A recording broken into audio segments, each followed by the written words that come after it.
요즘 화제인 영화 왕과 사는 남자 혹시 보셨나요? 이 영화 한 편이 우리를 무려 600년 전 한 소년 왕의 비극적인 삶 속으로 데려다 주는데요. 오늘은 영화라는 새로운 창을 통해서 역사의 한 페이지를 같이 넘겨보면서 우리가 미처 몰랐던 이야기들을 한번 발견해 볼까 합니다. 와, 실패한 정의의 뒷모습. 이 문장 하나가 정말 강렬하게 다가오네요. 장황준 감독이 바로 이 한 문장에서 영화를 시작했다고 하더라고요. 이게 바로 오늘 우리가 함께 파헤쳐볼 이야기의 핵심 키워드라고 할 수 있겠습니다. 과연 실패한 정의란 뭘 의미하는 걸까요? 자, 그럼 먼저 영화 이야기부터 시작해 볼게요. 600년 전의 그 비극적인 왕을 스크린 위에 어떻게 이렇게 새롭게 되살려냈는지 그 영화적 재탄생의 비밀을 함께 살펴보시죠. 영화의 배경 설정은 아주 간단합니다. 왕자에서 쫓겨난 어린 왕, 이용위, 그러니까 우리가 아는 단종이 저 깊은 산골, 영월로 유배를 가게 돼요. 그리고 그 마을의 촌장인 엄흥도가 그를 감시하는 역할을 맡게 되죠. 모든 걸 잃은 왕과 정말 평범한 백성, 이 둘의 비묘한 동거라니. 여기서부터 이야기가 풀려나가는 겁니다. 자, 이 화면을 보시면 영화가 기존과 뭐가 다른지 딱 보이실 거예요. 왼쪽처럼 이전까지 단종은 그저 무력하고 슬픈 그냥 비극의 희생자로만 그려졌잖아요. 근데 오른쪽 영화 속 단종은 전혀 다릅니다. 배우 박지훈이 연기한 단종은 백성들 속에서 같이 웃고 또 분노하면서 자기의 존엄을 지켜나가는 아주 입체적인 인물로 그려지죠. 수동적인 피해자가 아니라 능동적인 리더로 성장하는 모습을 보여준 겁니다. 이 영화의 진짜 심장은요, 바로 단종과 촌장 엄흥도의 관계에 있습니다. 특히 유해진 배우가 연기한 엄흥도와 함께 밥을 먹는 장면은 그냥 식사, 그 이상이에요. 신분이라는 벽을 넘어서 인간 대 인간으로 교감하는 그 순간을 아주 상징적으로 보여주는 장면이라고 할 수 있죠. 따뜻한 밥 한 끼가 얼어붙은 마음을 어떻게 녹이는지 그 과정을 정말 섬세하게 그려냅니다. 영화는 이렇게 단종과 엄흥도의 관계를 따뜻하게 그리면서도 동시에 정말 대담한, 어떻게 보면 좀 파격적인 선택을 하나 합니다. 바로 이 비극을 만든 핵심 인물, 그러니까 악당을 화면에 아예 등장시키지 않는다는 점이죠. 진짜 이상하지 않으세요? 이 모든 비극의 원흉인 단종의 숙부, 수양대군이 영화에 얼굴 한번 안 비춘다니? 아니, 감독은 도대체 무슨 생각으로 이런 파격적인 선택을 한 걸까요? 감독의 의도는 바로 이겁니다. 직접 나와서 칼을 휘두르는 악당보다 그 이름만으로도 마을 전체를 짓누르는 이 보이지 않는 공포, 이게 훨씬 더 무섭다는 거죠. 화면에 없는 수양대군의 존재감이 오히려 영화 전체를 지배하는 그런 압도적인 무게를 만들어냅니다. 그럼 그 보이지 않는 공포를 스크린 위에서 누가 보여주느냐? 바로 한명회입니다. 유지태 배우가 이 역할을 하려고 100kg까지 몸을 불렸다고 하잖아요. 그 모습 자체가 그냥 하나의 압박인 거죠. 그는 단순한 책사가 아니라 차갑고 무자비한 권력 그 자체를 상징하는 인물로 그려집니다. 자, 그럼 이제 영화에서 잠시 빠져나와서 실제 역사 기록 속으로 한번 들어가 볼까요? 영화가 그려낸 소년왕과 실제 역사 속 단종의 삶은 어떻게 같고 또 달랐을지 궁금하시죠? 역사 속 단종은 정말 그야말로 역설적인 존재였습니다.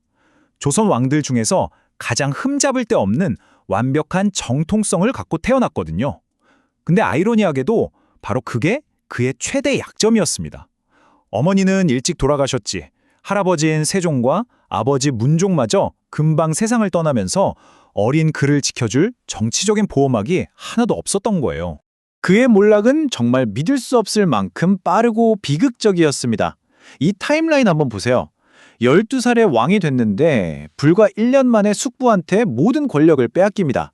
그리고 3년 만에 왕위에서 쫓겨나고 결국 17이라는 어린 나이에 생을 마감하죠. 생각해보세요. 불과 5년 만에 한 나라의 왕이었던 소년의 세계가 완전히 무너져 내린 겁니다. 그의 죽음은 지금까지도 미스터리로 남아 있습니다. 권력을 잡은 세조 측의 공식 기록은 자살이라고 말하지만 과연 그럴까요? 수많은 후대 기록들은 그가 타살되었다고 이야기하거든요.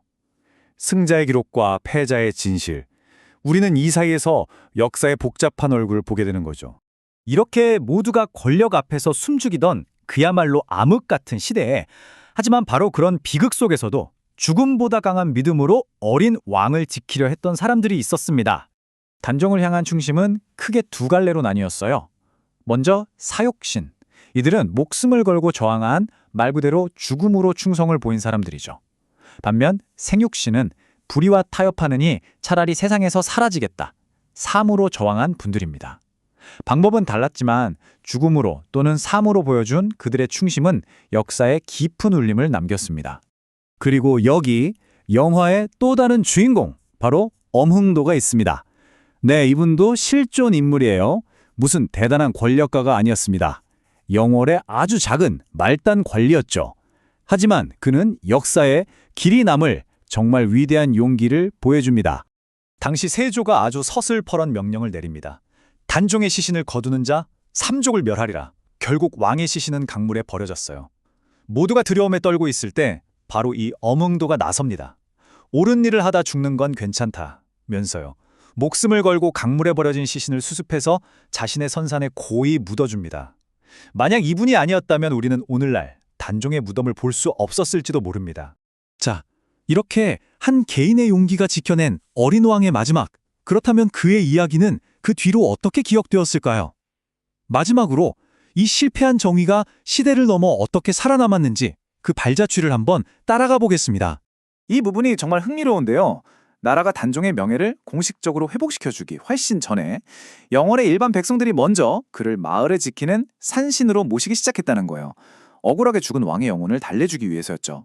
권력이 지우려고 했던 기억을 평범한 사람들이 신앙으로 지켜낸 겁니다. 그가 공식적으로 왕의 지위를 되찾기까지 걸린 시간 무려 241년입니다. 241년. 정말 상상도 안 가는 시간이죠. 어쩌면 정의라는 게 이렇게 더디게 하지만 정말 끈질기게 되살아난다는 걸 보여주는 것 같아요. 자, 다시 우리가 처음 시작했던 감독의 말로 돌아왔습니다. 실패한 정의의 뒷모습. 이제 이 문장이 처음과는 전혀 다른 무게로 다가오지 않으세요? 단종의 이야기는 결국 힘으로 이긴 성공한 불의가 아니라 졌지만 끝까지 기억된 실패한 정의에 대한 이야기였던 겁니다. 그래서 이 모든 이야기는 우리에게 아주 묵직한 질문 하나를 던집니다. 역사는 승자의 기록이라고들 하죠. 하지만 우리는 정말 힘으로 이긴 성공한 불의를 따라야 할까요? 아니면 비록 패배했지만 끝까지 지키려 했던 그 실패한 정의의 뒷모습을 기억해야 할까요? 여러분의 생각은 어떠신가요?